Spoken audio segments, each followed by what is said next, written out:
In the soft glow of a North Miami kitchen, an old man finishes his coffee while the evening news whispers his name.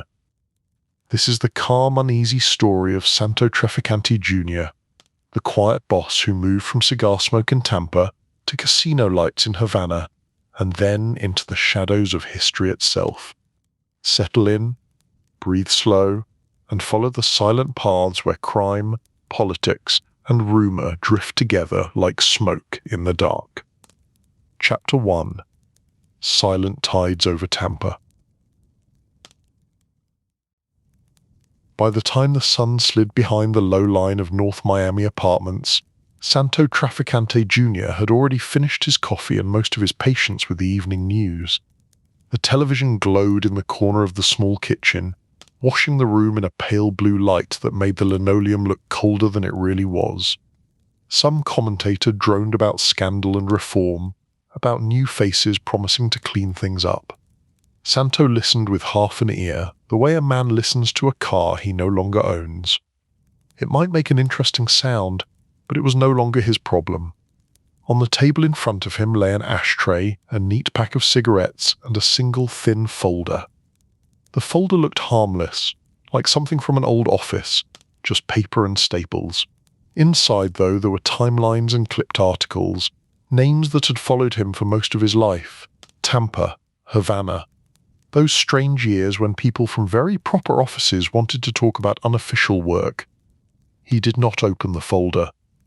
It was enough to know it was there. Outside, a breeze moved the palm fronds and rattled a loose panel on the neighbor's balcony.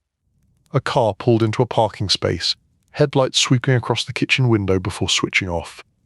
The television kept talking. The announcer described a new committee in the capital, promising answers to old questions. Santo gave a quiet snort. Committees were like storms out at sea. They looked impressive on a map. They made a lot of noise. Then they moved on, and people went back to what they were doing before.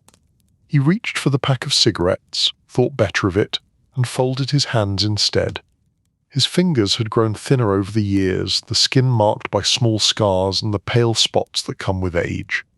Once these hands had shuffled cards in Havana casinos and signed off on shipments that crossed oceans. Now they mostly handled coffee cups and television remotes. Not the worst trade, he thought. The announcer mentioned his name.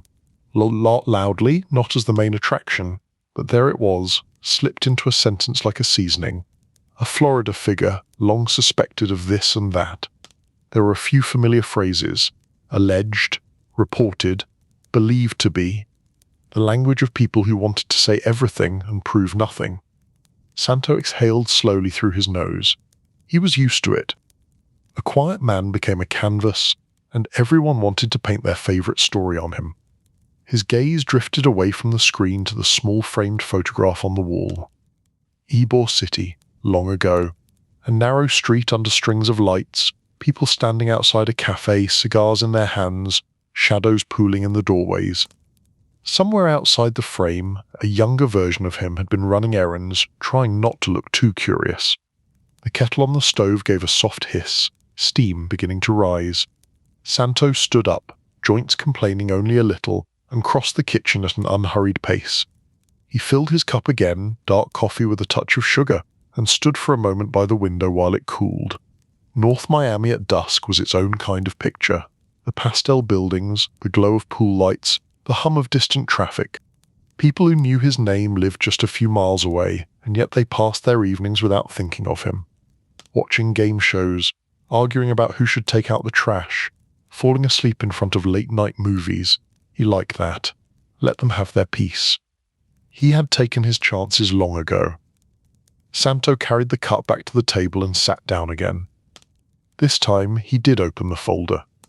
The papers inside were worn at the edges. One clipping showed the old days in Cuba, casinos blazing in the night, the caption eager and naive. Another talked about Tampa and its reputation, all those years when people whispered about bolita and quiet arrangements. Yet another mentioned him as the so-called silent boss, with that mixture of respect and suspicion that reporters favored when they were not sure what they believed. He shuffled the pages, then closed the folder and rested his palm on it. The past was not going anywhere. It never did. His mind slid back without effort, like a camera pulling focus. North Miami faded. The television chatter became distant. In its place came the memory of another kitchen, in another time, when the night outside was wrapped around Ybor City and the smell of tobacco hung in the curtains.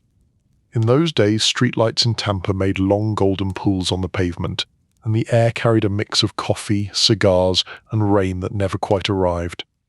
Men leaned in doorways, talking softly. Women walked in pairs, their heels clicking on the sidewalks. Somewhere, always, there was the rattle of numbers games, the quiet calculation of who owed what to whom. His father had moved through that world like a man who owned not just a business, but the silence around it. Santo Sr. did not slam doors or raise his voice. He did not have to. When he entered a cafe, conversation shifted, sometimes just by a few degrees. People sat straighter, laughed a little less loudly, corrected their posture the way students do when the teacher walks in. As a boy, Santo had watched all this with careful eyes. His father taught him that money mattered, of course, but reputation mattered more. It was better to be the man no one dared to underestimate than the man everyone bragged about. Do not be noisy, his father used to say. Loud men draw trouble. Quiet men draw respect. No quotation marks, Santo thought, amused at himself, and then let the memory flow on. He pictured the old cafes of Ybor City, with old men playing cards and younger ones pretending they were not listening to every word. He remembered the back rooms where cigar smoke and coffee steam turned the air into a kind of soft fog. There, ledgers were balanced, arrangements were renewed, and people who owed too much were given gentle warnings. The warnings were very gentle at first. Later, if needed, someone might be quietly removed from the picture. Santo had understood even as a teenager that some people simply did not appear in certain stories anymore. Their absence was explained with shrugs. They had left town, they had found religion, they had discovered a sudden love of distant relatives. Adults never said the other words. They did not have to. He did not romanticize it as he grew older. It was a business. A sharp putt, but a business. Tampa was full of such businesses, some with shiny signs and some with back doors only. The difference, his father had explained, was that in their line of work, a mistake carried interest of a very personal kind. As Santo sat in his North Miami kitchen years later, he could still feel the rhythm of those early nights. The clink of cups, the low hum of conversation, the rustet of paper money being counted with quick, practiced fingers. The city had been smaller then, easier to understand. Lines of power ran from certain bars to certain offices, and everyone who mattered knew at least part of the map. He took a sip of coffee and let the bitterness wake up the back of his throat. They liked to call him the silent one now, as if he had taken a vow. He smiled faintly. Silence for him had always been a tool, not a religion. Talk too much and you gave away leverage. Talk too little and people filled in the gaps with whatever suited them. The trick was to give just enough and no more. In Tampa, he had learned that trick early.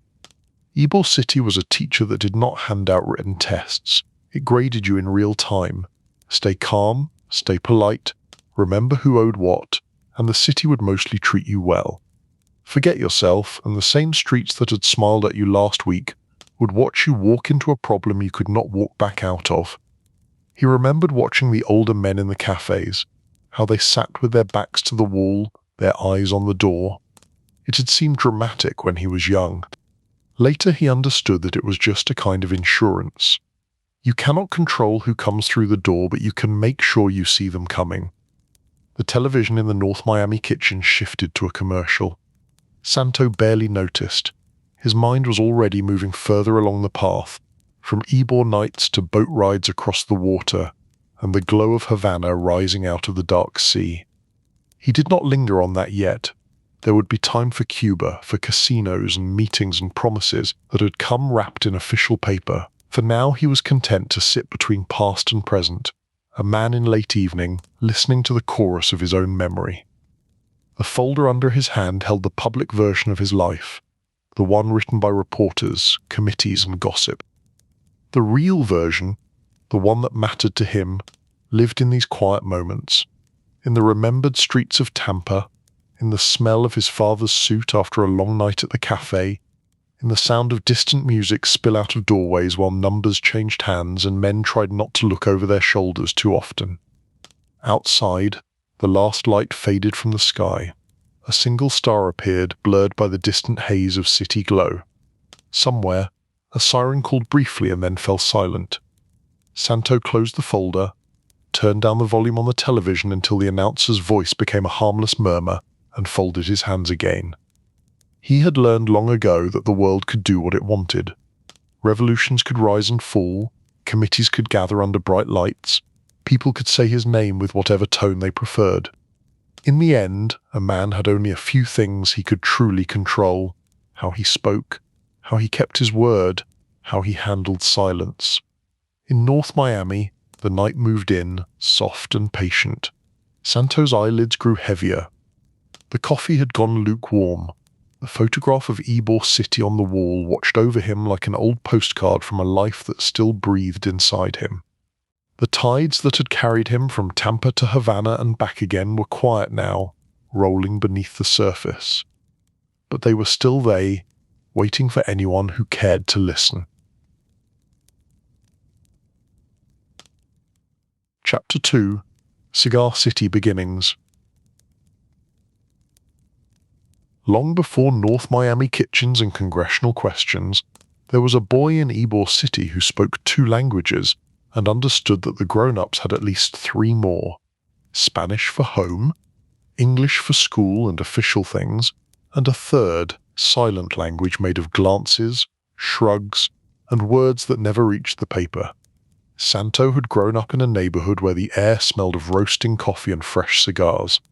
In the mornings, factory whistles called men and women to work. They filed into long brick buildings, their lunches packed in tins and paper, their fingers ready for another day of rolling tobacco leaves into neat brown cylinders. He walked those streets with the loose confidence of a local kid, waving to people who had known him since he was small enough to be balanced on a bar stool. Shopkeepers greeted him with affectionate comments, the kind that said both how tall you are getting and do not forget who your father is. School existed, of course. It sat like a square block of learning, with chalk dust in the air and maps of faraway places pinned to the walls. Santo went because he was supposed to, because routine is its own form of discipline. He learned his reading and arithmetic, nodded when asked to recite dates and names, but the lessons that held his attention most came after the last bell. In the late afternoons, he would be sent on errands that were simple enough on the surface. Bring this envelope to that cafe. Walk these notes over to that man, 2 streets past the cigar factory. Pick up a small package from the woman at the corner house, the one with the lemon tree in the yard. The instructions were always clear, and yet they came wrapped in an unspoken rule: do not ask, do not open, do not repeat. At first, he had wondered what would happen if he broke that rule. He never tried. Even as a boy, he understood that curiosity had to stop at the edge of respect. Besides, it was not hard to guess. Older boys who had asked too many questions were suddenly sent on fewer errands, then not at all. They ended up working somewhere else, in jobs that paid worse and impressed no one.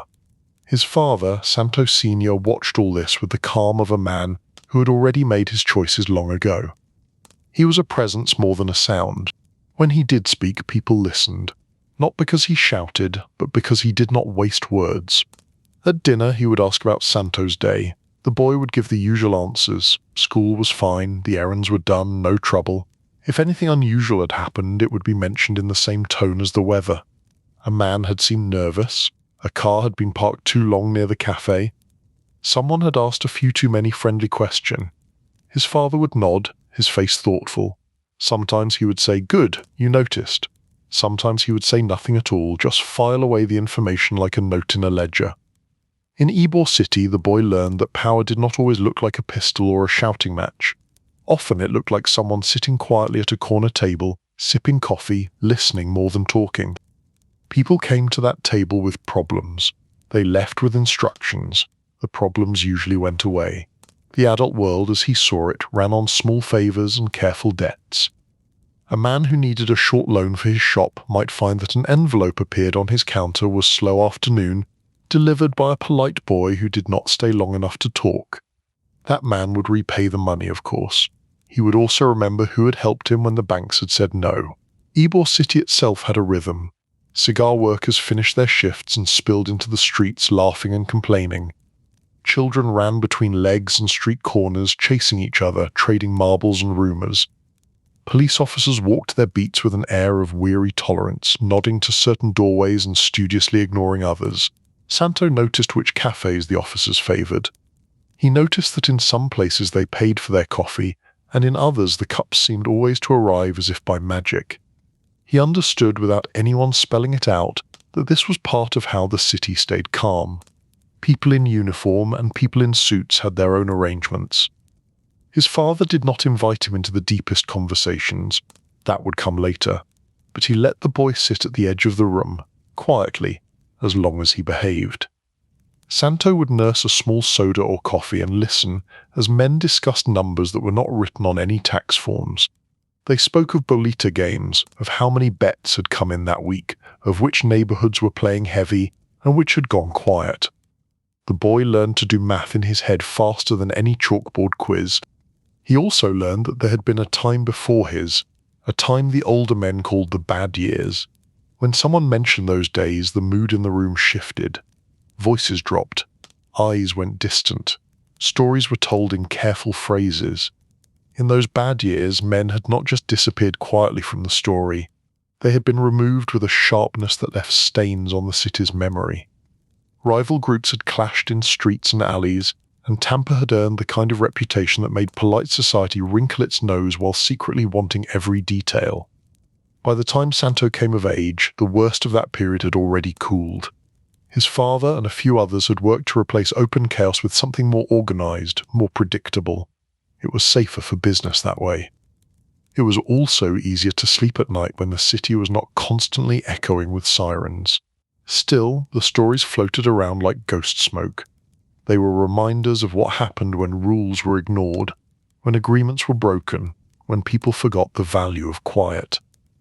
As he grew older, Santo began traveling beyond Tampa.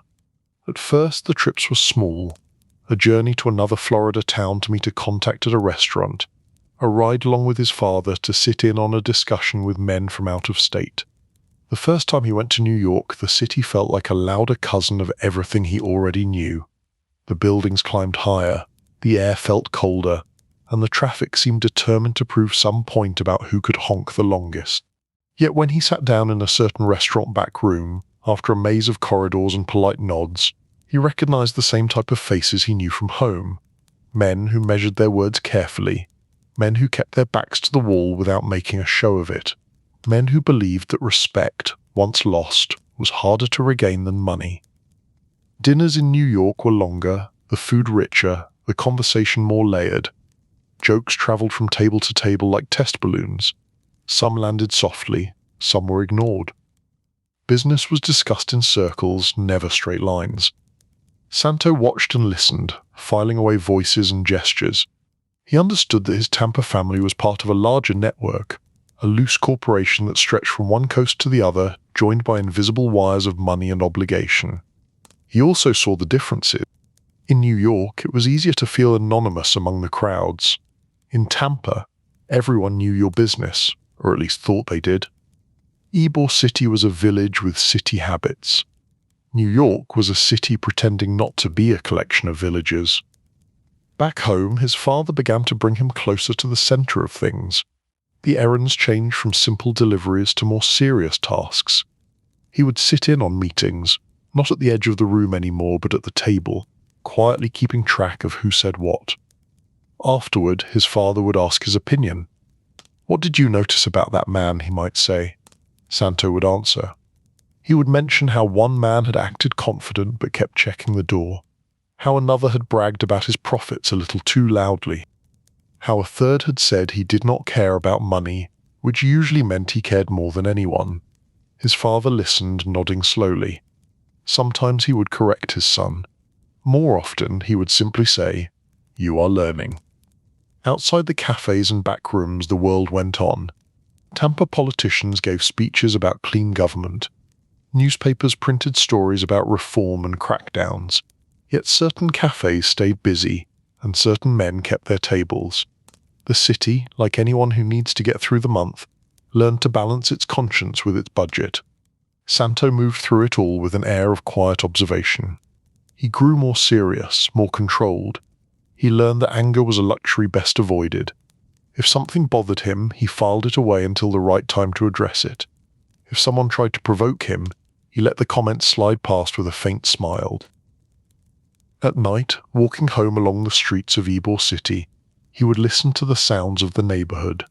Laughter spilling from open doors, a radio playing distant music, a lone car passing too slowly, then moving on. He felt the city like a living thing, with a pulse you could sense if you paid attention. He knew that somewhere beyond the horizon other cities were waiting. New York he had already seen. There were whispers about Havana, about an island where the music never stopped and the casinos sparkled like jewelry along the waterfront. For now, though, his world was Tampa.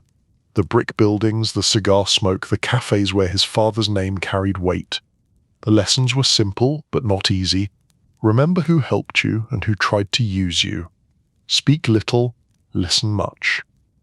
The boy who had once carried envelopes without understanding their contents was becoming a man who could read entire stories in a single handshake.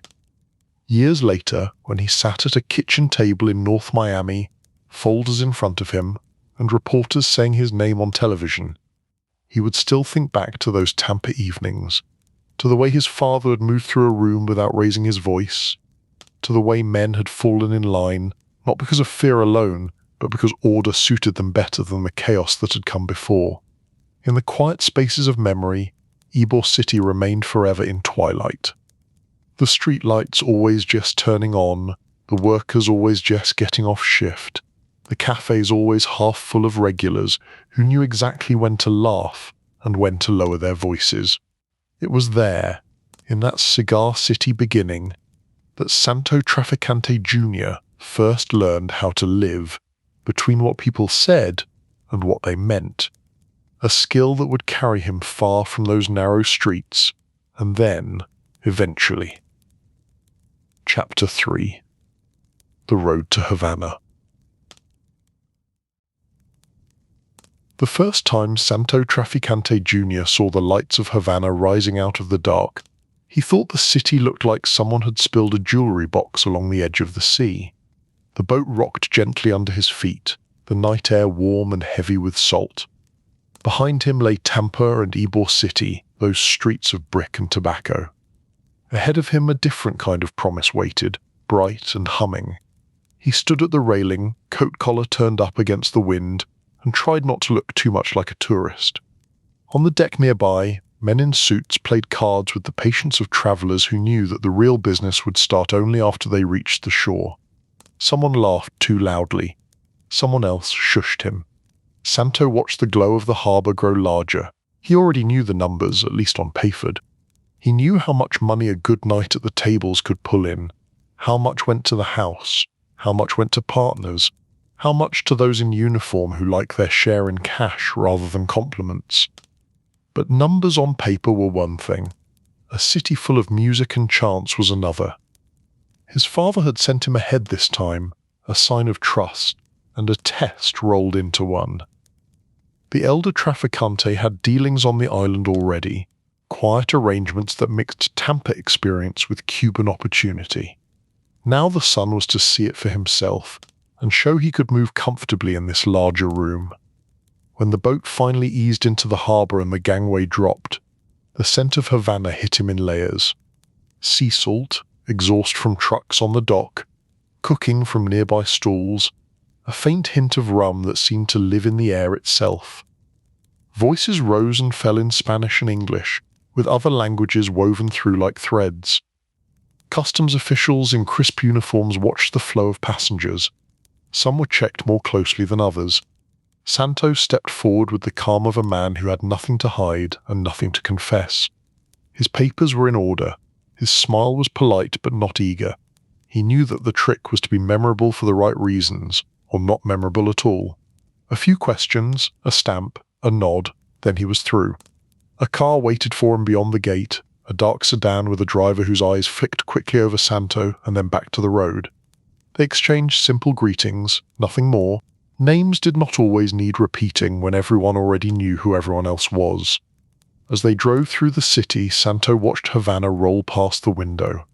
Neon signs for clubs and hotels painted the night in soft colors.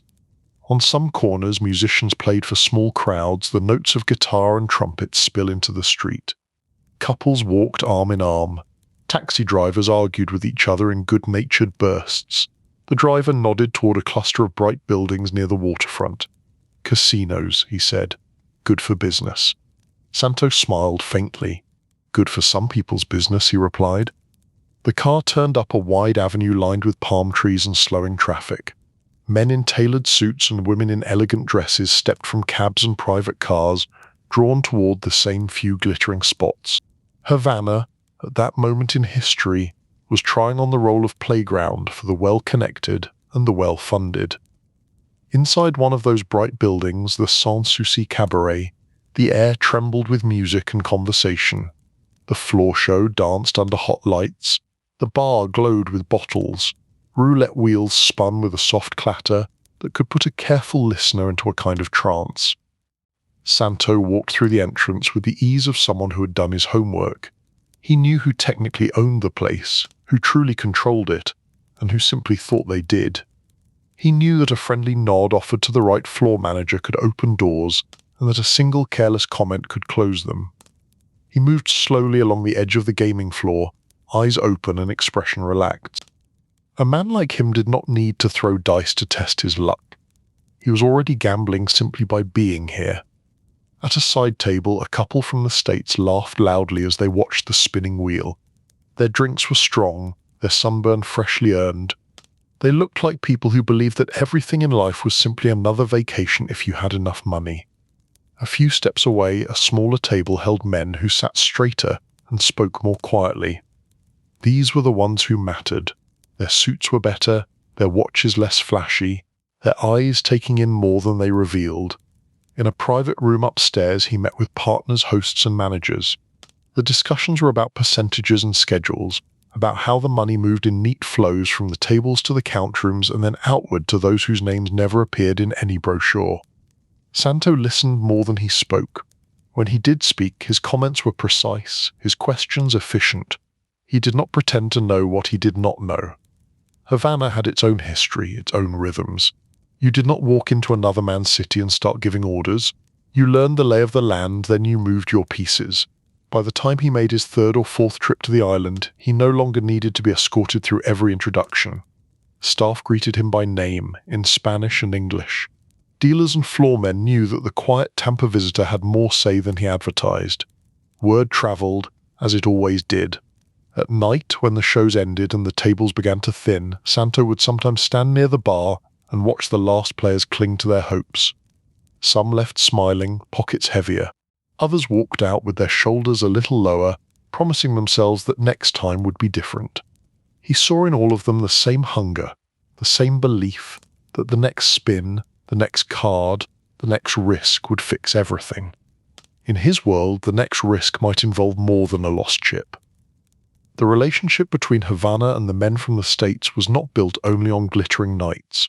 It rested on delicate understandings with people in uniforms and with people in suits who signed official papers in government offices.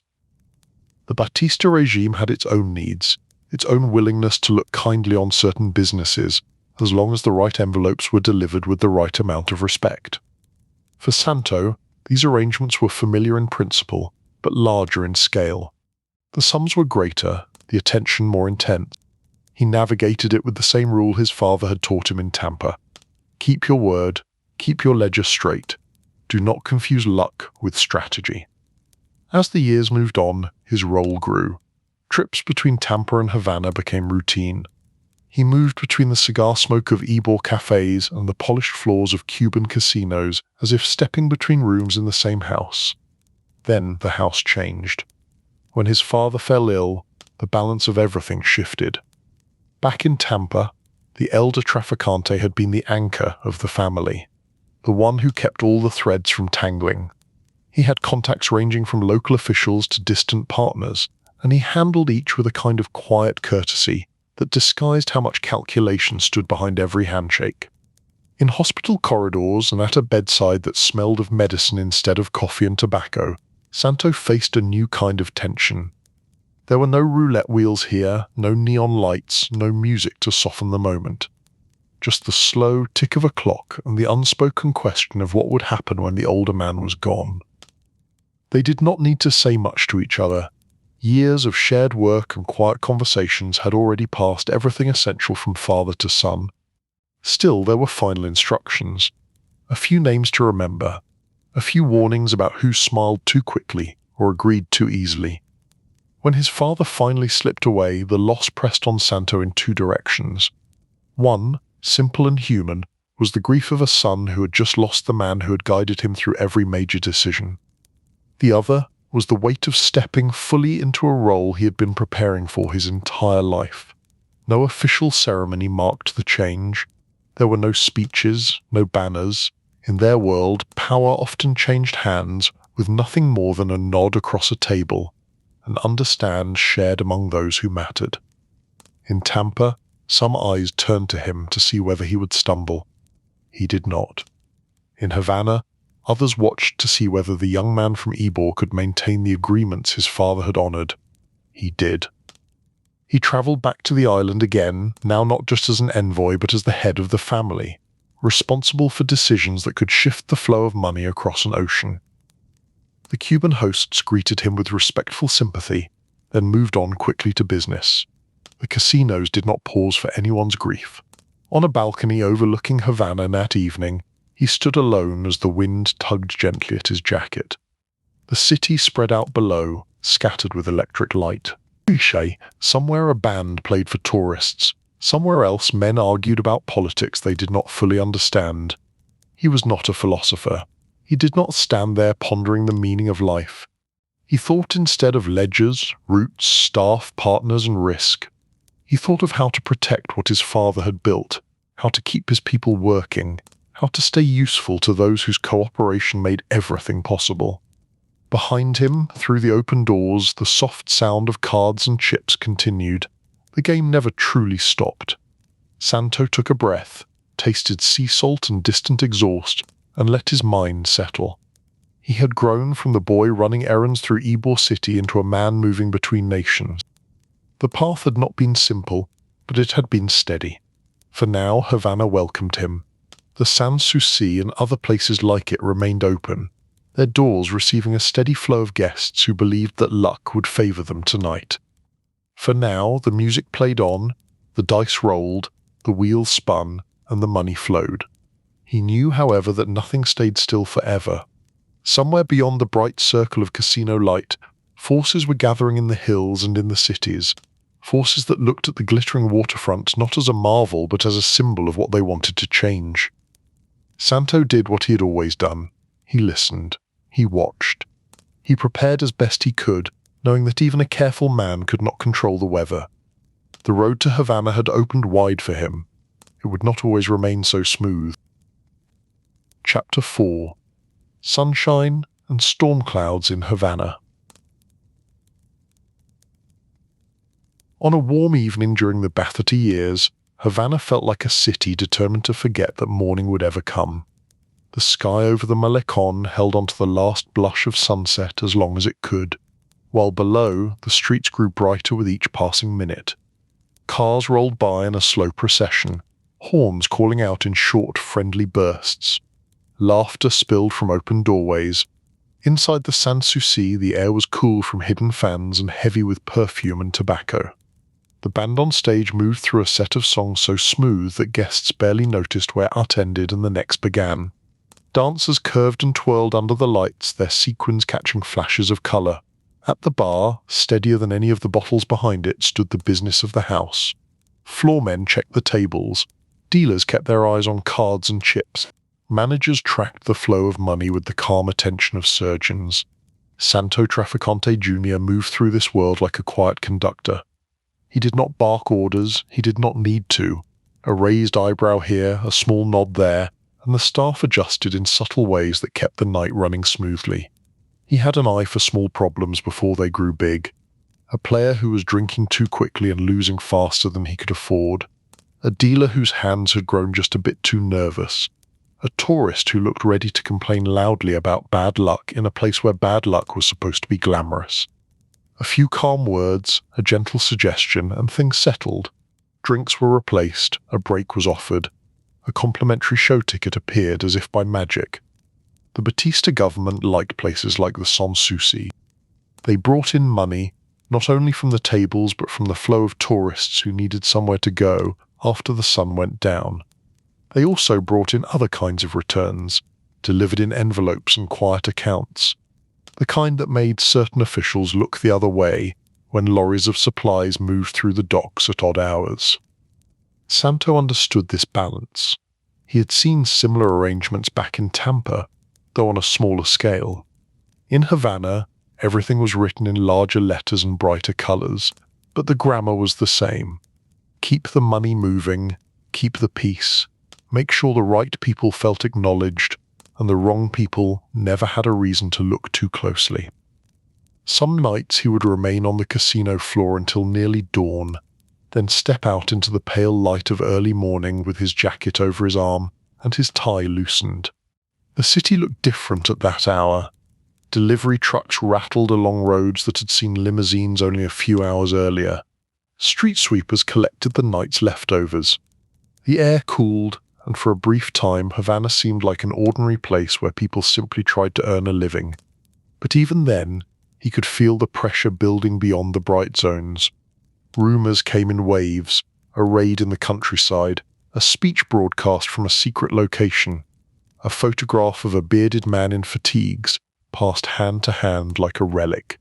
Some guests brought the gossip into the casino, their voices carrying over the clatter of chips. Others pretended not to notice anything beyond the rim of their martini glasses.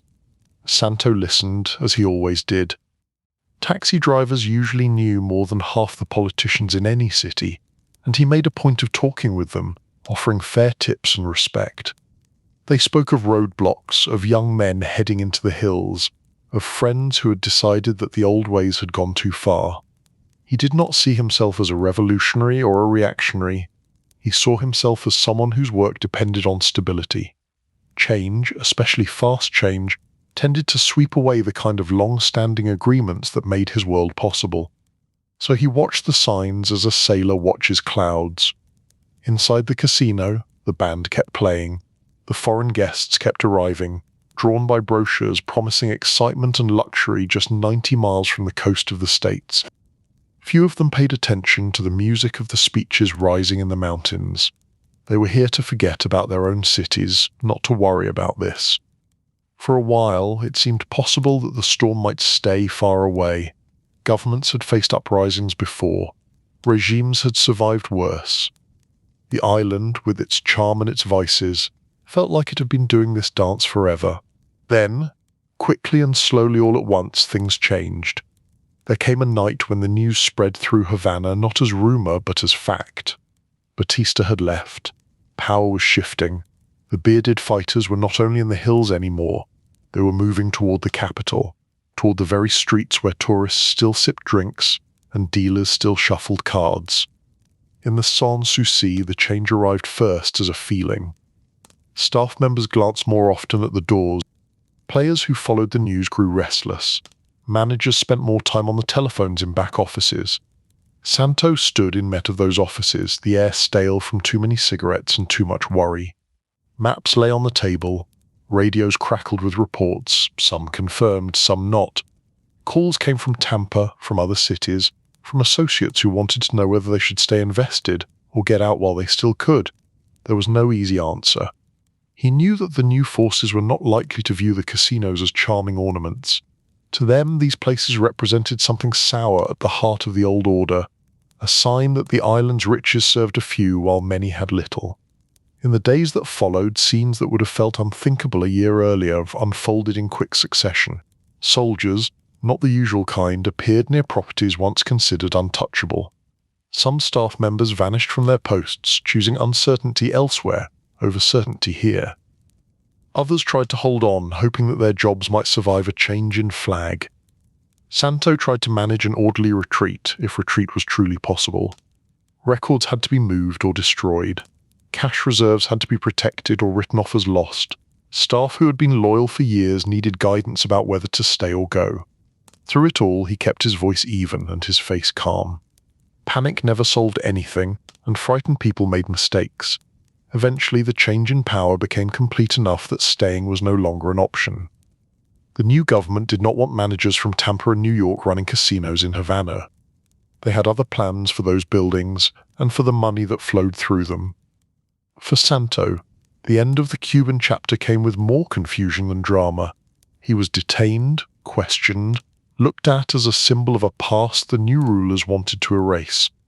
The details of those days blurred together in his memory, not because they were unimportant, but because the general feeling outweighed any single scene. There were small rooms, stern faces, question asked in firm voices. Why had he come to Cuba? Who were his partners? What connection did he have to foreign powers, to politicians, to intelligence services?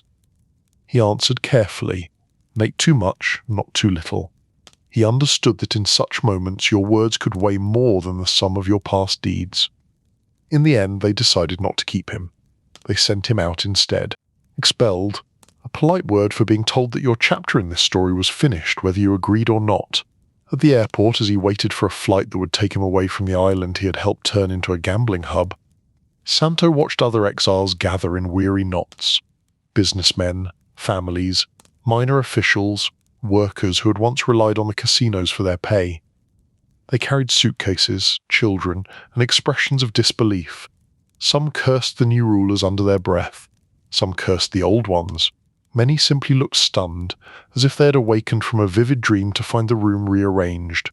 When the plane lifted off, Havana spread beneath them in a patchwork of lights fading into the distance.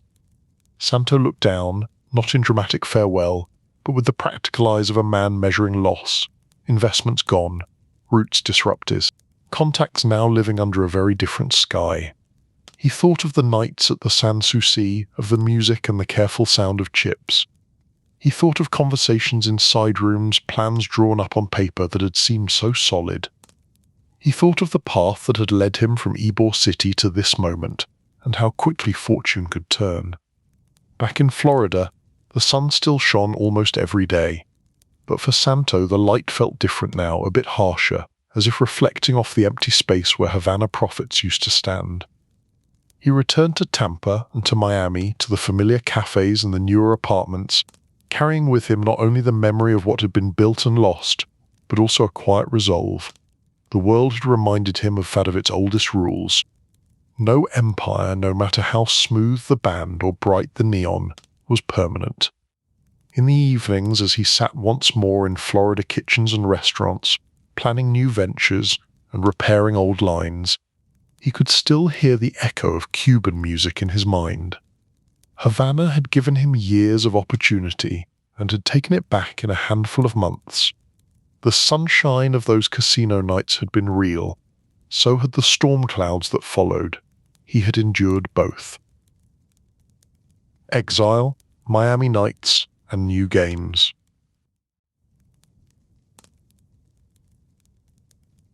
The plane from Havana landed with a tired bump, and with it a chapter of Santo Trafficante Junior's life ended on a strip of Florida concrete. There was no dramatic music, no final showdown, just the usual shuffle of passengers, the scrape of luggage wheels, and the low murmur of conversations in two languages as people tried to decide what to do next. Santo stepped into the bright Florida sunlight feeling lighter in some ways and heavier in others. Havana was behind him now. The casinos, the music, the careful agreements that had taken years to stitch together had been swept away by a change in flags and uniforms. What remained were the lessons, the contacts, and a sizable hole in the balance sheets. He had been forced out of Cuba, escorted away as if he were some relic of a past that the new rulers wanted to pack up and store in a back room. Now he was back on his home side of the water, where the palm trees were familiar and the accent changed as you moved from Tampa to Miami. Loss had a taste. Not bitter exactly, but flat, like coffee left too long on the burner. He felt it as he rode from the airport through streets lined with motels, billboards, and gas stations that all promised a brighter future to anyone with enough credit. In Tampa, some people greeted him with sympathy, others with calculation. The fall of Havana had not just emptied his pockets. It had shaken every person who had built their plans on the idea that the island would always welcome money and discretion from the States. There were meetings in back rooms again, this time filled with the soft rust of worry. Men who had once spoken boldly about expansion now spoke more quietly about survival. They talked about consolidating, about staying low, about how to keep the law at arm's length while everyone adjusted to the new map. Santo listened and made notes in his mind. Without Cuba, the Tampa organization would have to lean more heavily on its domestic legs. Gambling in Florida did not vanish just because the Caribbean adventure had gone sour. Numbers games still ran, cards were still dealt, and people still found ways to lose money after swearing they would never gamble again. The challenge was not to invent business so much as to shift it, to divert streams that had been flowing toward Havana back into other channels. That meant using connections in Miami more than ever, and Miami in those days was its own strange laboratory. By the time he settled into a more permanent place in North Miami, Santo had become accustomed to the look of federal cars parked just a little too long near his building. The people inside pretended to read newspapers or fiddle with the radio. Occasionally, Ed of them would step out, stretch in a theatrical way, and glance up at the windows as if checking the weather. He did not bother peeking through the curtains. Surveillance was like humidity in Florida.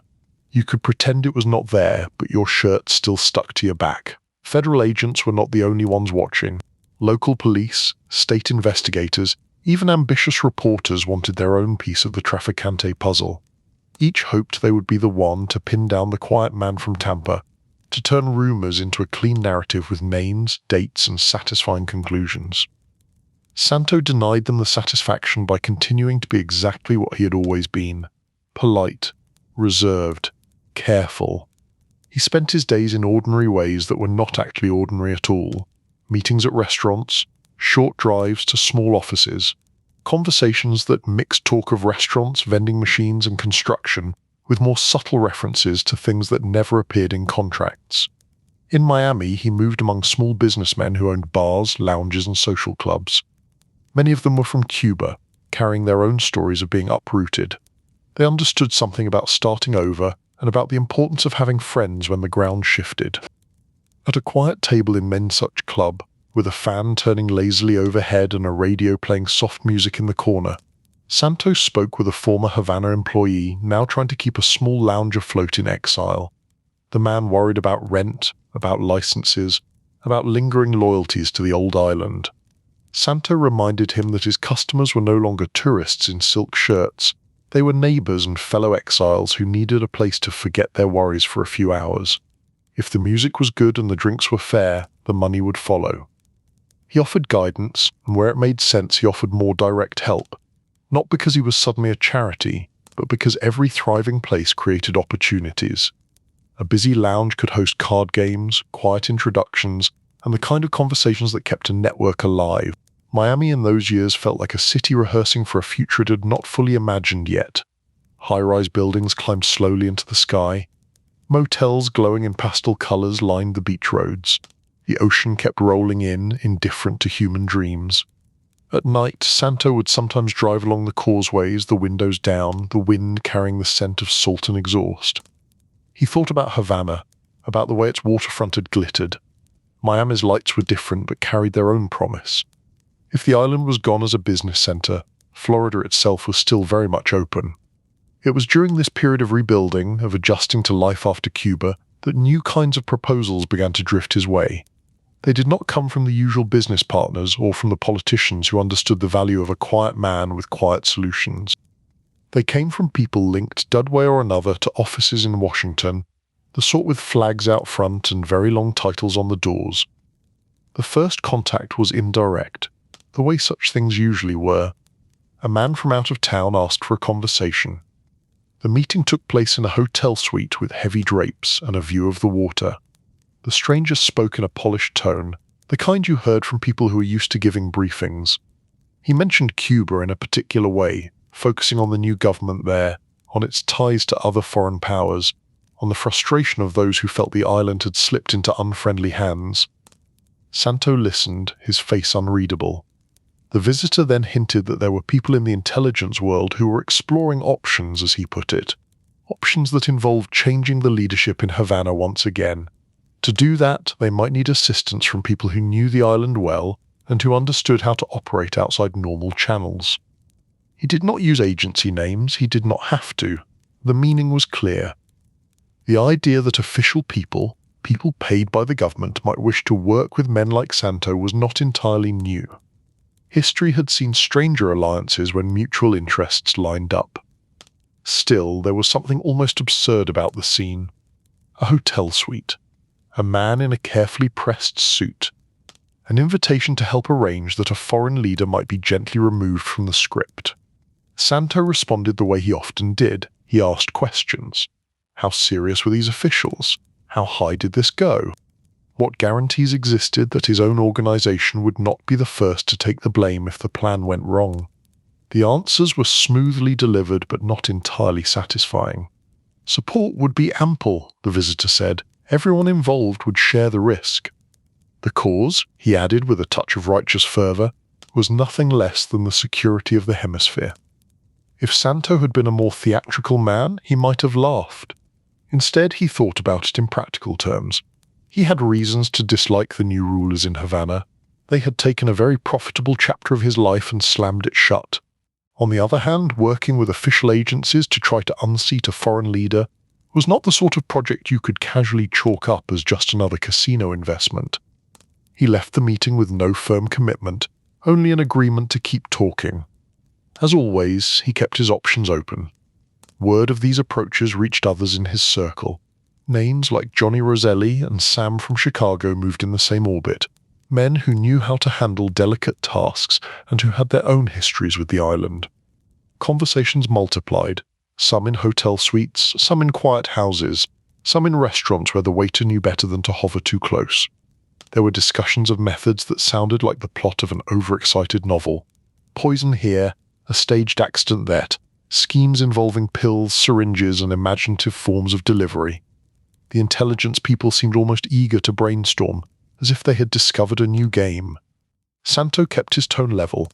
To him, all the creative talk was less thrilling than it was troubling. He had built his career on being predictable, on minimizing noise. These plans sounded noisy even before they started. Yet he did not walk away outright. The times were uncertain. The government in Havana posed real concerns to powerful figures in Washington. To be seen as helpful might carry its own kind of protection. To refuse too sharply might draw unwanted suspicion. So he moved along the edge of this new world, careful not to lean too far in. Back in Tampa and Miami, daily life remained a mix of mundane tasks and quiet tension. He met with lawyers, accountants, and longtime associates. He visited restaurants that served food reminding exiles of the island they had left. He attended family gatherings where children ran through living rooms while the adults spoke in guarded phrases about the old days and the new worries. Federal agents still watched. Now, however, they were not the only ones paying attention. Somewhere in the tangle of agencies that made up the national security community, files bearing his name were being opened and updated, their pages filled with speculation and partial reports. If Santo felt the weight of those folders, he did not show it. He had grown up with the understanding that someone was always listening. Ybor City had taught him that. Havana had confirmed it. In his North Miami kitchen, the same way where he now drank his evening coffee, he occasionally thought about the shape of his life, from the brick streets of Tampa to the casino floors of Cuba and back again, with this new layer of shadowy proposals laid over everything. He had survived the loss of Havana by adapting, by shifting his focus, by respecting the limits of what Pun Man could control. Now in this new world of exile communities, federal interest, and whispered plans hatched in government suites, he would need that same calm more than ever. The game had changed, the stakes had risen, but his approach remained, as always, steady.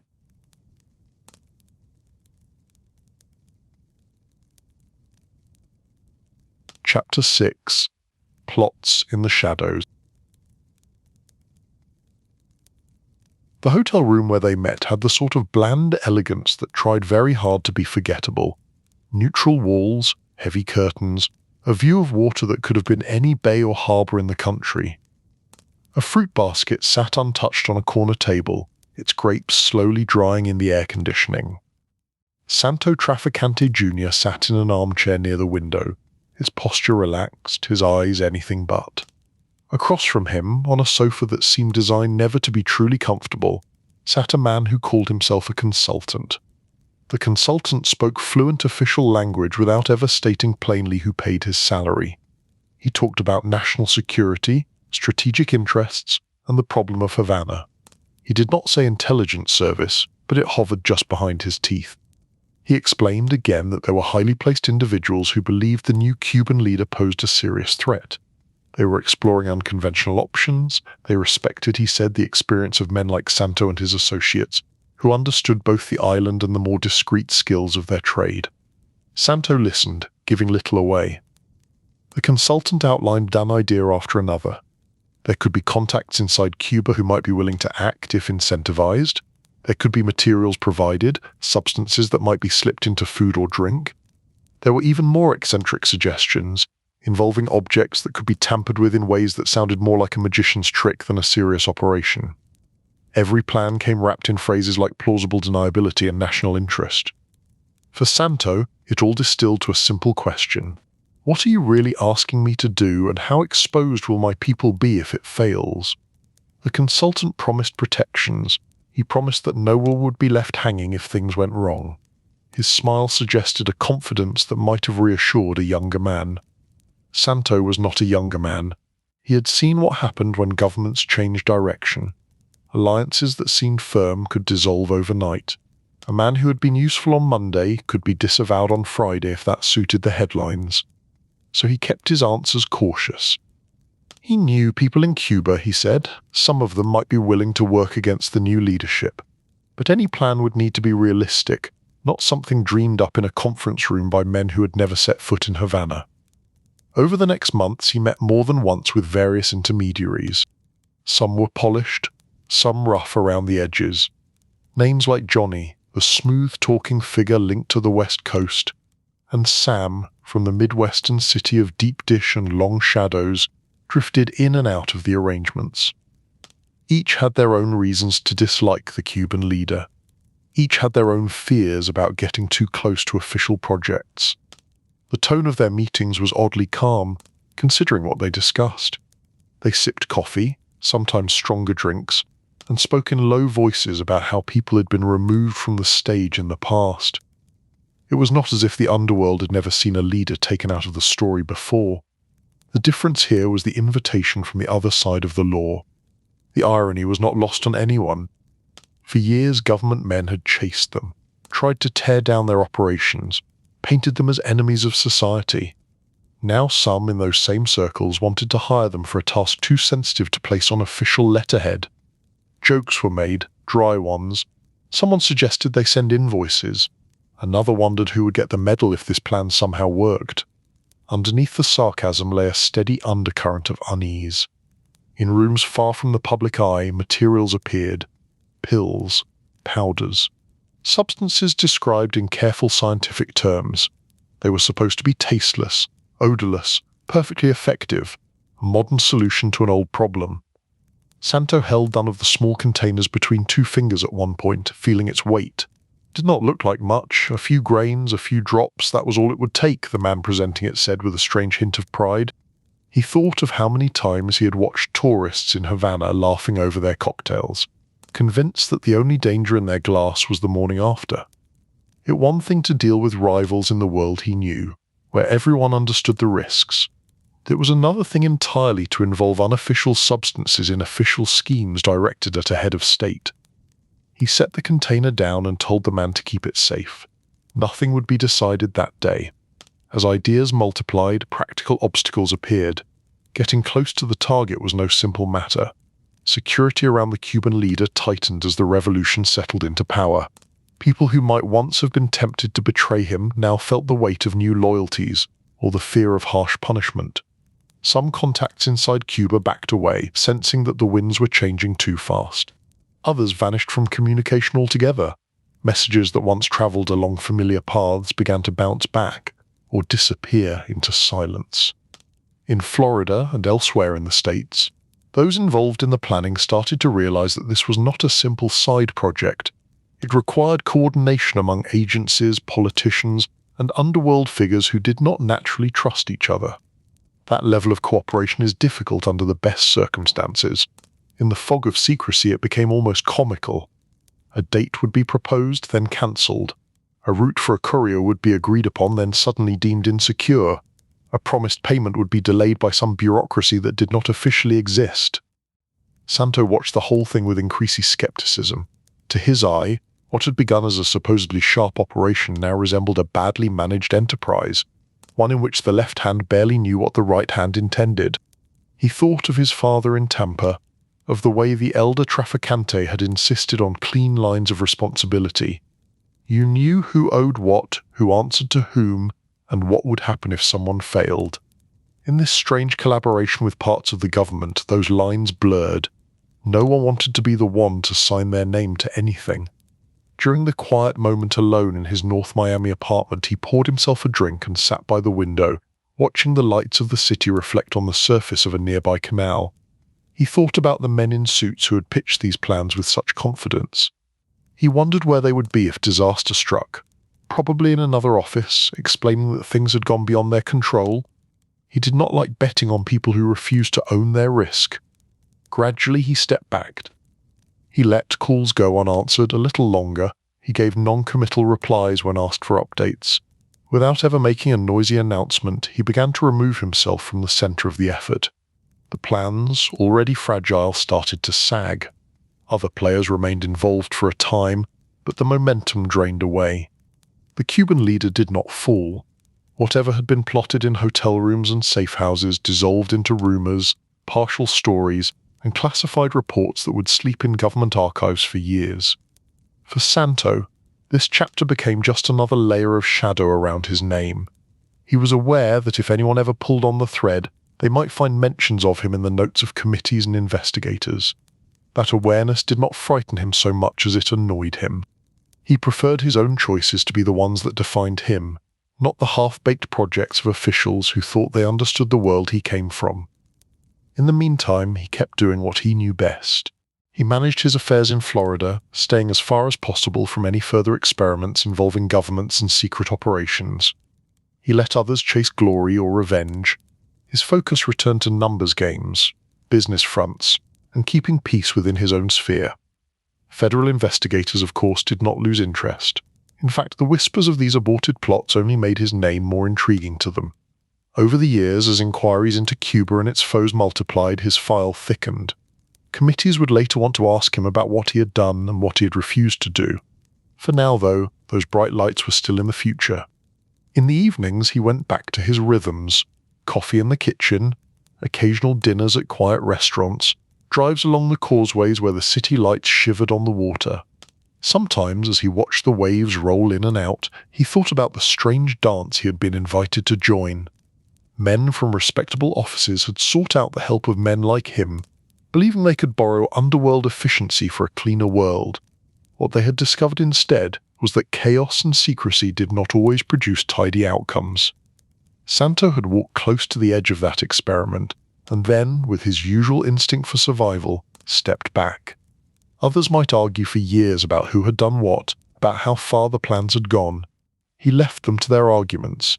He knew what mattered to him, his family, his organization. The cities he knew, with their familiar streets and predictable dangers. The world beyond those streets would continue to spin its large dramas.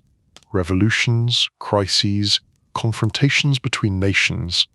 People in suits and uniforms would draw lines on maps and speak of strategies. Santo Trafficante Junior, the so-called silent man from Tampa, preferred to work where he could see the door, weigh the players, and decide for himself which risks were worth take. The plots in the shadows had come and gone. The Cuban leader remained in power. The intelligence officials moved on to other concerns. Santo remained where he had always been, not at the center of history textbooks, but in the quieter corners where decisions were made without microphones. Chapter 7: Dallas Shadows and the Kennedy Question. The day the president was unalived in Dallas, Santo Trafficante Junior was sitting in a modest restaurant in Tampa, the kind of place where the coffee was strong and the wallpaper had not changed since the 50s. The television hung in one corner, its picture a little fuzzy, the sound usually kept low. It was early afternoon, the slow part of the day. A few regulars lingered over their plates, a waitress wiped down an empty table, humming under her breath. Outside, the Florida sun reflected off parked cars and made the streets shimmer. Then the announcer's voice sharpened, heads turned toward the screen. The waitress set her cloth down and drifted closer. A man at the counter froze with his fork halfway to his mouth. Santo looked up slowly, as if his body already knew that this was one of those moments when the world shifted.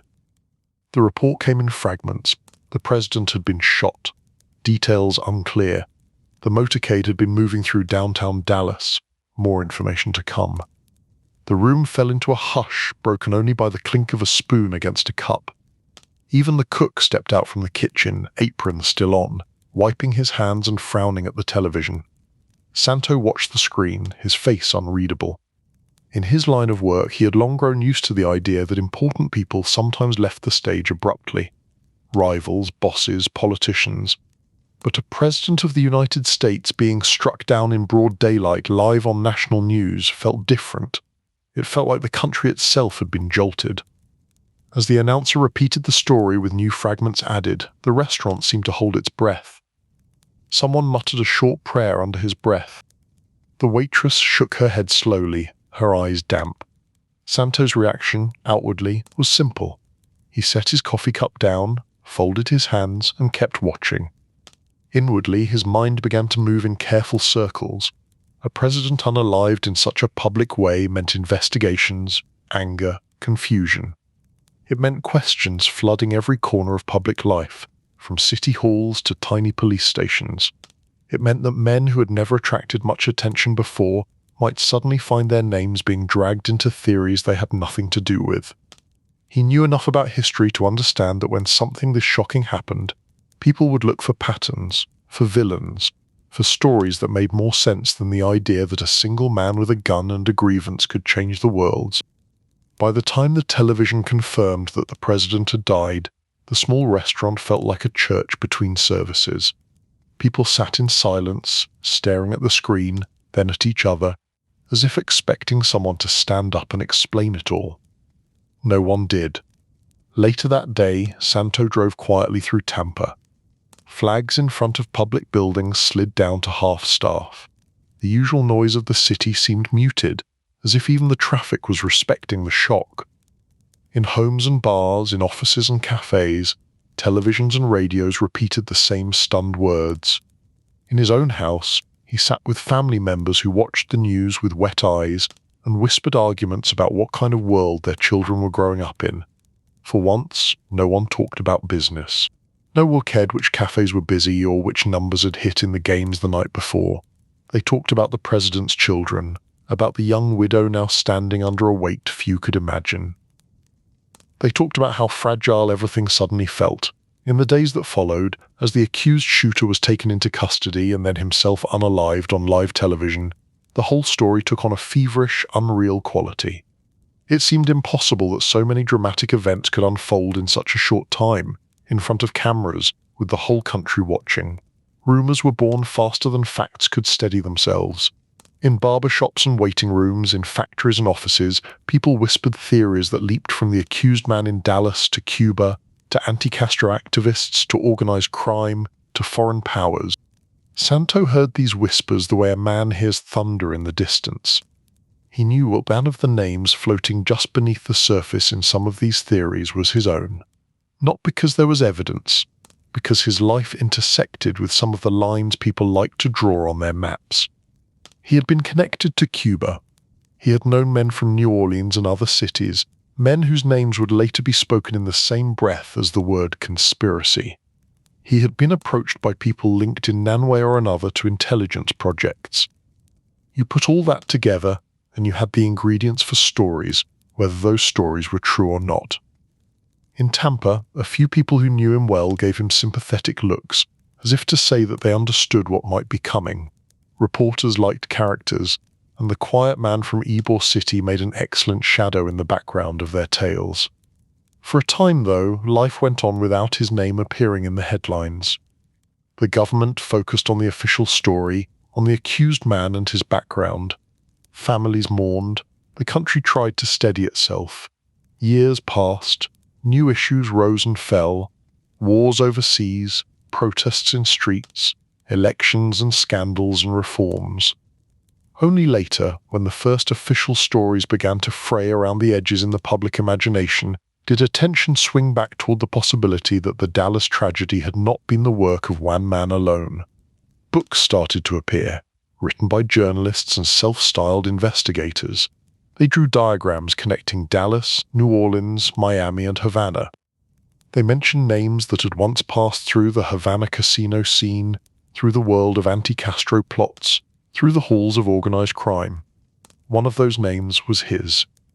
Santo saw his own face in news articles and on television screens more and more often. Photographs of him, usually looking calm and slightly bored in a suit and tie, were placed next to pictures of other men with similar reputations. Carlos from New Orleans, Sam from Chicago, Johnny from glamorous West Coast circles.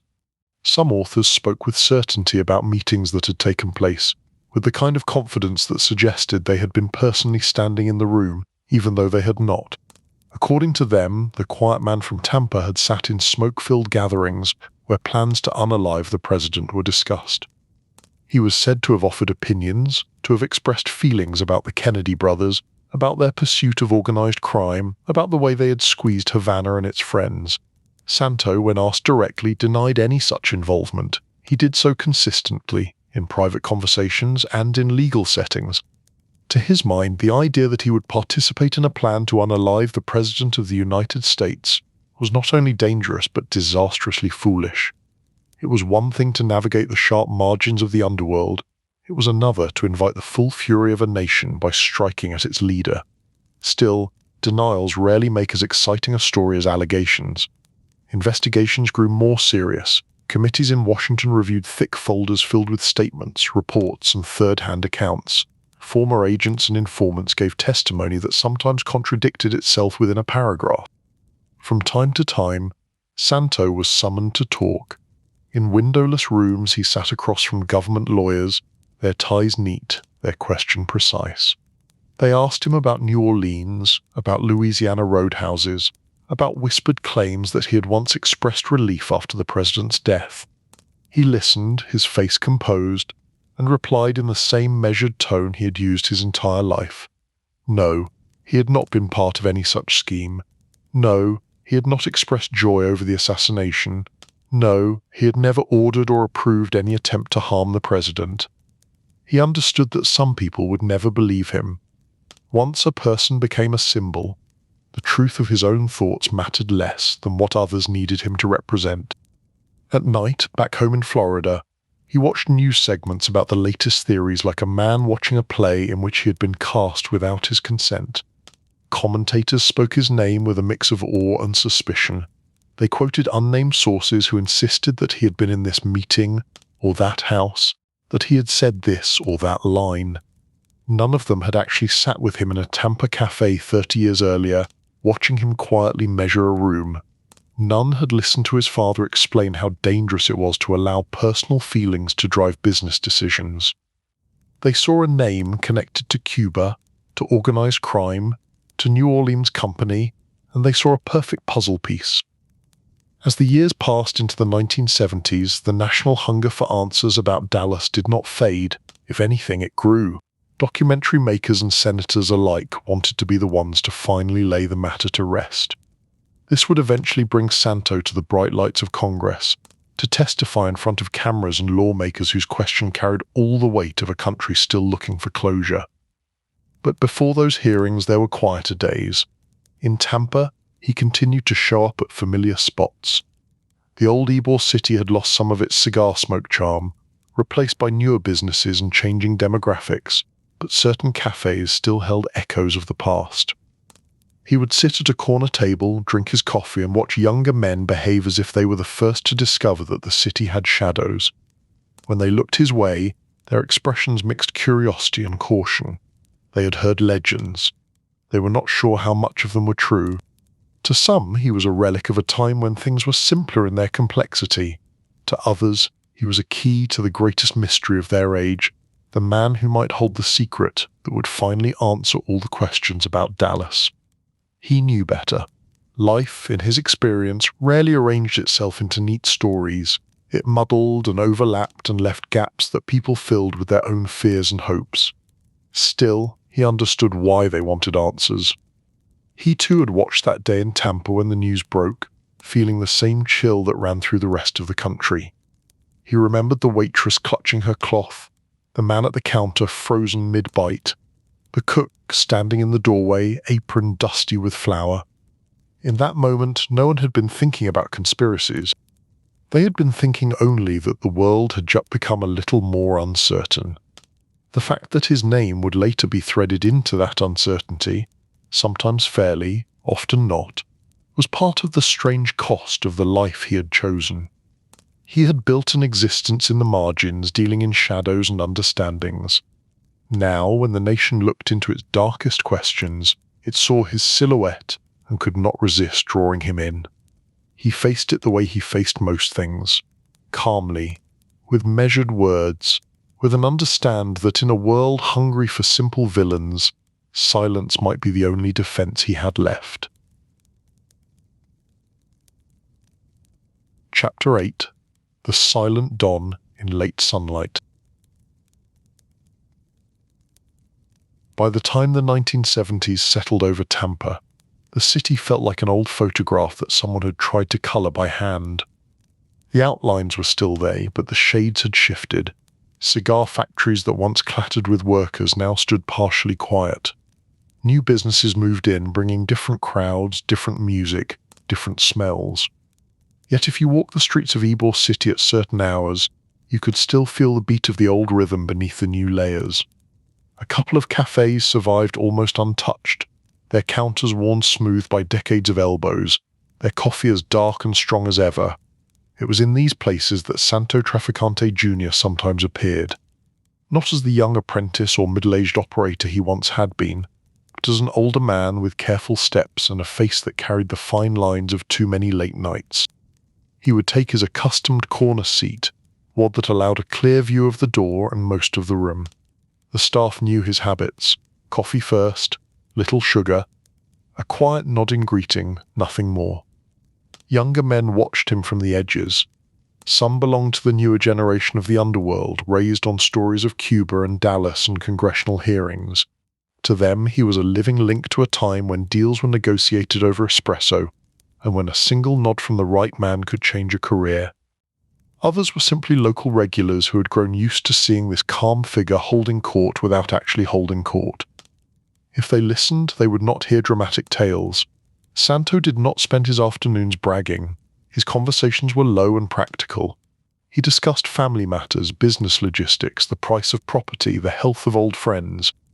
The legends about him lived louder outside those walls than inside them. At the same time, law enforcement in Tampa had changed. The old loose arrangements, where certain officers knew to look away at certain doors, gave way to more organized efforts. Federal agencies worked more closely with locals. Task forces formed and dissolved. The word racketeering began to appear more often in legal documents. Files on the Trafficante organization became thicker. Charts were drawn linking names and businesses, arrows connecting companies that seemed unrelated on the surface. Agents spoke of syndicates and councils and national commissions. Some of this picture was accurate. Much of it was guesswork. For Santo, it translated into simple reality.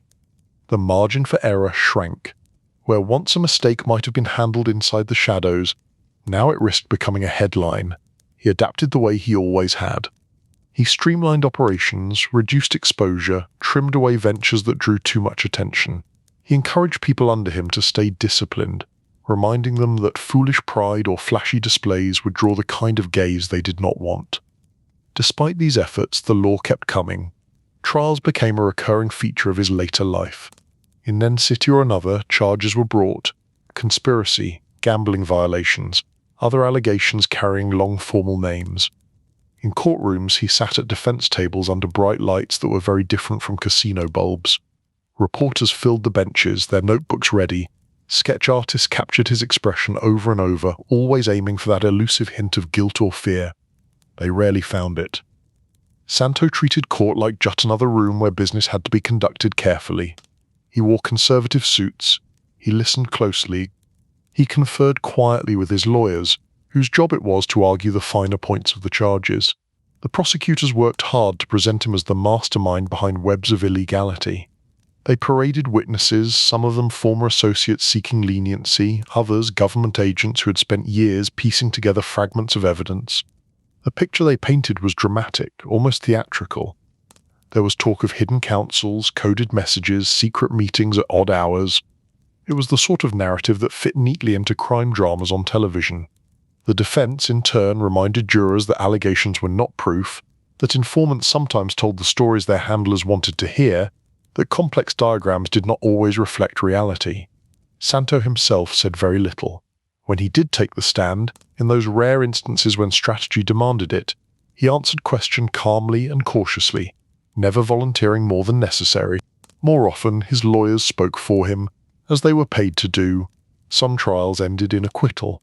Others saw charges dismissed or cases collapse under their own complexity. The government did not always get the ending it wanted. Each courtroom battle, however, left its mark. Even when he walked out technically free, Santo could feel public perception thickening around him like smoke. To many outside observers, the repeated investigations meant there had to be something there, even if it could not quite be pinned down. He understood that he would never convince everyone. That was not his goal. His goal was to avoid prison, to keep his family protected, and to ensure that the organization he had inherited did not shatter under pressure. Away from courtrooms and cafes, he dealt with more ordinary challenges of age. His health began to complain in small ways at first. A stiffness in the mornings, a weariness that came sooner on long days. Doctors' visits that once were rare became more regular. In a cardiologist's office with soft green walls and outdated magazines, he listened as a physician, younger than some of his suits, talked about blood pressure, diet, and the need for less stress. Less stress, he thought with a faint inner smile. The advice was not wrong, it was simply late. He tried, in his own way, to follow some of it. He allowed himself more evenings at home. He lingered longer over meals with family, watching grandchildren chase each other around living rooms, their laughter a healing sound that no courtroom could touch. He attended church more often, finding in its rituals a sense of continuity that balanced the constant change of his professional world. Sitting in a wooden pew, listening to familiar prayers, he felt briefly like just another parishioner asking quietly for mercy and guidance. People in the congregation recognized him, of course. Tampa was not that big. Some looked at him with respect, some with suspicion, some with something like curiosity. He returned their glances with polite nods and kept his thoughts to himself. In conversations at home, he sometimes spoke in softer tones about the world that was emerging. Young people with long hair and loud music, protests on television, new ideas about authority, equality, and what was acceptable. The underworld itself was changing too. Old-style gambling and numbers games faced competition from state lotteries and legalized betting. New forms of narcotics pushed into markets that once had little experience with such poisons. Violence, the real kind, not the romanticized version in novels, sometimes spiked in ways that reminded him unpleasantly of the bad years he had only heard about as a boy. He wanted no part of that chaos. His world had always been about controlled risk, contained vice. The new waves felt reckless, noisy, unbound by the old rules. So he kept his distance. He focused on what he knew, on the kinds of enterprises that did not explode overnight. Restaurants, bars, real estate. Ventures that could be explained, at least on paper, in ways that made sense to bankers and taxmen. Still, he could not completely ignore the new energy. Young men looking for quick power often tried to attach themselves to his reputation. They invoked his name in conversations, claimed links they did not have, bragged about approvals he had never given. Sometimes word of this reached him. He would shake his head slowly and instruct trusted people to deliver gentle corrections. Not threats, not big displays, just firm reminders that using his name carelessly was an unwise habit to maintain. In public, the label that followed him most often now was the Silent Don. Reporters liked it. It sounded mysterious, slightly elegant, just ominous enough to sell papers and draw viewers. To Santo, the nickname was both accurate and misleading. He had always valued silence, yes. Words were like bullets in a way. Once fired, you could not pull them back. Better to save them until you were sure of your aim. But silence did not mean emptiness. His quiet carried thoughts that rarely appeared in print. Doubts, hopes, regrets. In his more reflective moods, he sometimes thought back to his father in Ybor City, to those early evenings in smoke-filled cafes. The older man had not lived to see this late phase, when his son became the subject of congressional interest and true crime books. Santo wondered what his father would have made of it all. Perhaps he would have chuckled at the government's obsession with grand conspiracies. Perhaps he would have reminded his son that every choice came with a ledger of consequences, and that the sum of a life could not be reduced to a single headline. On certain quiet afternoons, as the sun slanted through the blinds of his North Miami home, dust floating like tiny planets in a thin beam of light, Santo would sit at his kitchen table with a cup of coffee and feel the distance between who he was to himself and who he was to the world outside. To himself, he was still that boy from the brick streets of Ybor City who had learned early how to carry envelopes without asking question, who had learned that keeping your word was a kind of armor. To the world, he had become a symbol of Tampa's hidden history, of Havana's glittering nights, of whispers about Dallas and the Central Intelligence Agency, and the tangled dance between crime and politics. He could not fully control that second image anymore. It had taken on a life of its own, fed by authors and investigators and museum exhibits. What he could control, late in life, was the way he moved through his remaining days. So he chose calm. He chose measured steps. He chose to sit in cafes and kitchens to watch grandchildren grow, to answer legal questions with care, and to let the world think what it would. In the late sunlight of his years, the Silent Don remained what he had always been beneath the stories. A man who believed that in a loud and restless world, the greatest power he still possessed was the choice of when to speak and when to let silence carry the rest. Chapter 9. Under the Bright Lights of Congress. The summons to Washington arrived in the flat, official language that drained drama out of dramatic things, that spoke of committees and inquiries, of national interest and the need for testimony. The letter could have been about road repairs, except for the names printed near the bottom and the subject everyone already knew lingered between the lines. The country, restless even years after the Dallas tragedy, wanted more answers. The House had formed a special committee to look again at the sudden ending of a president's life and the cloud of doubt that had never really moved on. Their work would pull in witnesses from all corners of the map, but certain names glowed a little brighter on their lists. Santo Trafficante Junior was one of them. When he boarded the plane from Florida to Washington, he did so as a man who had already seen too much to expect fairness from headlines. The cabin hummed with the small sounds of travel. Newspapers rustled, ice clinked in plastic cups, an engine vibrated insistently below the floor. He sat by the window, hands folded, watching the coastline fall away beneath the clouds. Somewhere behind him, two business travelers argued quietly about hotel reservation. A child asked endless questions about how planes stayed in the air. The stewardess moved down the aisle with a practiced half-smile. Santo thought of other flights he had taken, to Havana in the bright days of the casinos, from Havana in the tense days of expulsion.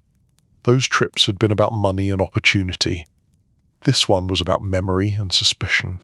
When the plane dipped toward Washington, the patchwork of suburbs and government buildings spread out below like an orderly model.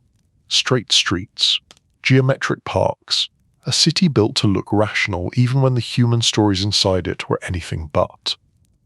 At the airport, men with serious expressions met him.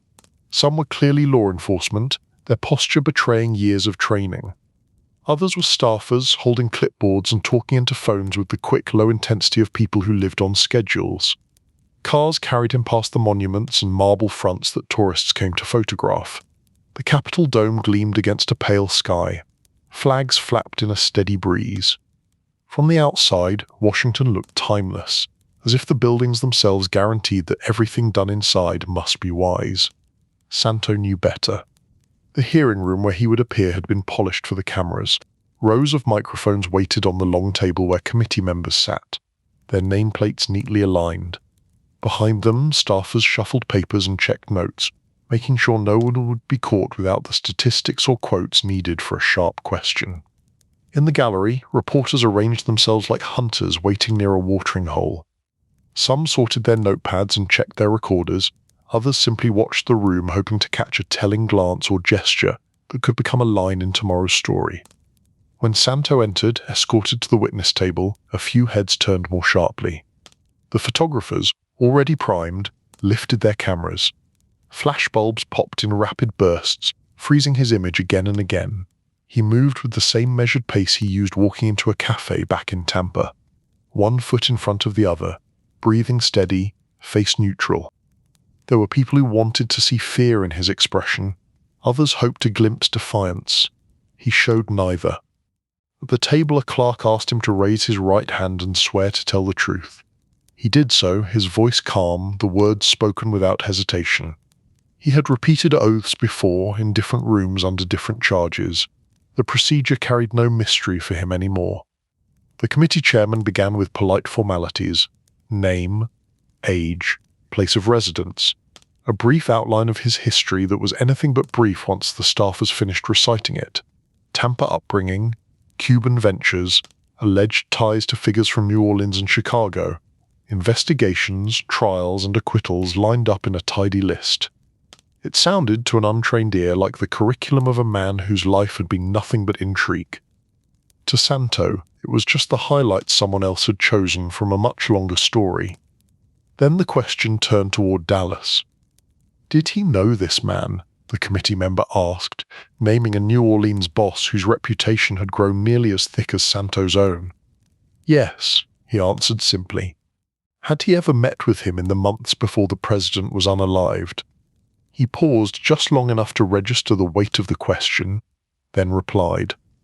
On the advice of counsel, he said, I respectfully decline to answer, invoking my constitutional right.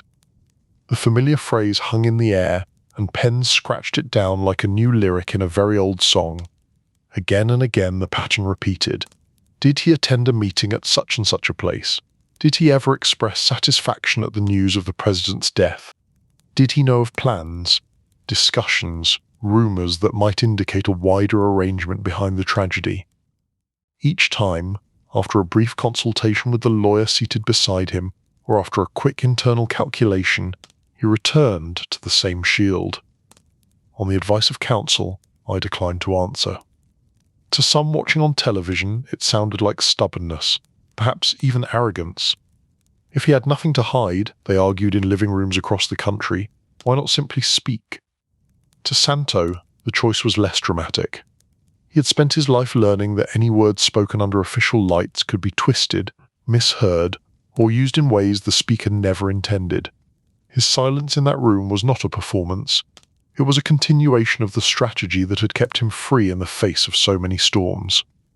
Committee members reacted in different ways. Some grew visibly frustrated, their questions sharpening, their tone turning stern. Others took a cooler approach, letting the accumulation of refusals speak for itself. One asked about his time in Cuban jails after the revolution, hinting at claims that they heard or made remarks about how the president's death would benefit certain interests. Santo considered the question, remembering the bleak walls of those cells, the echoing corridors, the mix of fear and boredom. He also remembered how often, in later years, those few days had been used by others to weave elaborate stories. On the advice of counsel, he said again, I respectfully decline. The cameras recorded every repetition. Outside the hearing room, commentators were already preparing their scripts. Some would say he had stonewalled. Others would suggest his silence was the sound of guilt. A few, more cautious, would note that his refusal to answer might be as much a legal tactic as a moral index. Inside, time moved strangely. For the witness, the hours blurred into an overlapping rhythm of questions and refusals, with only an occasional straightforward answer about basic biographical facts. For the committee members, each response or non-response was another puzzle piece to be weighed, debated, and perhaps rearranged back in their offices. When they finally dismissed him, the chairman thanked him with a formality that felt more obligatory than heartfelt. Santo stood, nodded slightly, and was led out through side corridors designed to keep witnesses away from the immediate crush of cameras. Even so, it was impossible to avoid all press. In Nen hallway, a cluster of reporters waited like a living wall, microphones tilted toward him, voices fired questions. Did he have any comment on the day's testimony? Why had he refused to answer so many questions? Did he feel any responsibility to help the country finally understand what had happened in Dallas? He gave them what he usually gave people seeking a quote, almost nothing. I have great respect for this country and its laws, he said, keeping his tone even. I have followed the advice of my attorneys, that is all. Then he moved on, leaving the reporters to spin those few words into whatever stories they needed. Back at his hotel, he loosened his tie and sat for a moment on the edge of the bed, the room quiet except for the distant hum of traffic. The day had been Nanmore performance in a long series of performances, but this one had felt different. The stakes were not only his own freedom or reputation. He had been called into a national ritual of grief and suspicion, a ceremony where the country revisited its most painful memory and looked for faces to assign to its anger. He poured himself a glass of water and drank it slowly. On the small television in the corner, a news anchor was already discussing the hearing, his own image appearing in a box on the screen. The anchor spoke about him as if he were a character in a show, describing his calm demeanor and his repeated invocations of constitutional rights. Analysts speculated on what that silence meant. Some said it suggested deeper involvement. Others argued that anyone in his position, even an innocent person, would be wise to say as little as possible. Santo turned the volume down until the anchor's mouth moved without sound. The next day he met briefly with his attorneys, who reviewed the proceedings with professional detachment. From their point of view, the strategy had worked. He had given little that could be twisted into a charge. The committee had gained more of a spectacle than solid new evidence. He flew back to Florida as he had come, sitting by the window watching the ground roll away beneath clouds that did not care who sat inside the metal tube passing above them. In Tampa and North Miami, the hearings left their mark. People who had known him for years now watched clips of his testimony on evening news programs. Some called to say they thought he had handled himself well. Others did not call, preferring to keep their distance from anyone tangled in such high-level attention. The House Committee would eventually issue its reports, thick volumes filled with careful language. They would suggest that there had likely been more than one person involved in the Dallas tragedy, though they could not say precisely who. They would mention his name and the names of others, in that strange tone of partial suspicion and partial uncertainty. For the public, these conclusions only fueled further debate. Had the silent Don from Tampa played a hidden role? Had his connections to Cuba and to other bosses made him part of a larger pattern? Or was he simply another convenient villain in a story that refused to settle? For Santo, life after Congress looked much like life before. He still drank his coffee at the kitchen table. He still attended church, sat in cafes, met with lawyers and relatives. The glare of national attention faded slowly, like sunlight after a stormy afternoon, but the shadow of those hearings stayed with him. He had stood under the bright lights, listened to the nation's questions spoken through the voices of elected officials, and chosen, again and again, not to answer. To some, that made him an enemy of the truth. To him, it was simply survival. Chapter 10. The Last Hand and the Legacy. In the late 1980s, time caught up with Santo Trafficante Junior in the quiet, relentless way it eventually catches everyone. It did not arrive with sirens or headlines. It arrived in the form of tired mornings, heavier steps, and medical charts with too many numbers circled in red ink. Doctors spoke of arteries and pressure, of risks and procedures. Their voices were professional, their concern genuine. They recommended tests, then more tests, then the possibility of surgery to repair a heart that had carried its owner through decades of tension and late nights. In examination rooms with pale walls and humming fluorescent lights, Santo listened. He was an old man now, but his eyes still watched everything. Nurses moved with efficient kindness. Technicians attached wires and checked monitors. When they told him that an operation would give him a better chance of more years, he weighed the decision the way he weighed most things, calmly. Hospitals, in their own way, were like casinos. People entered hoping for favorable odds. Professionals moved between rooms like dealers navigating tables. There were bright lights and complicated machines, and in the end, luck, or fate, or something beyond calculation still had its say. He agreed to the surgery. The trip to the hospital that would perform it felt strangely like those business journeys of his younger days, yet completely different. No quiet discussions of shares and routes, no partners waiting in hotel lounges, just family, worry, and a small bag packed with the essentials. In the days before the procedure, relatives came by. Their faces carried that practiced mixture of reassurance and hidden fear that visitors wear when they are trying to convince themselves as much as the patient. He spoke to them in his usual measured way. He did not give long speeches. He did not indulge in dramatic farewells. He simply told them to look after one another, to stay smart, to remember the difference between impulse and necessity. If any regrets weighed on him, he kept them private. On the morning of the operation, the hospital world closed around him. Gowns, bracelets, cold metal rails, voices giving instructions in soft tones. The bright white of surgical corridors passed above as he was wheeled along, tiles and ceiling lights creating a hypnotic pattern. As the anesthetic crept in, he drifted toward a place where the clatter of chips, the murmurs of Havana nights, the voices of Tampa cafes, and the question of congressional hearings all blurred together into something distant. He did not wake again. News of his passing moved quickly through the channels that had followed him for so long. Wire services reported that the Florida mob boss had died after complications from heart surgery.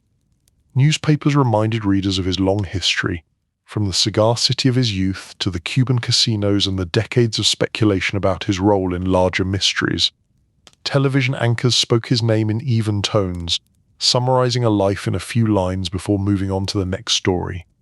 In Tampa, old men in cafes shook their heads and told younger patrons that whatever the papers wrote, they would never really understand the world that had formed around the Trafficante name.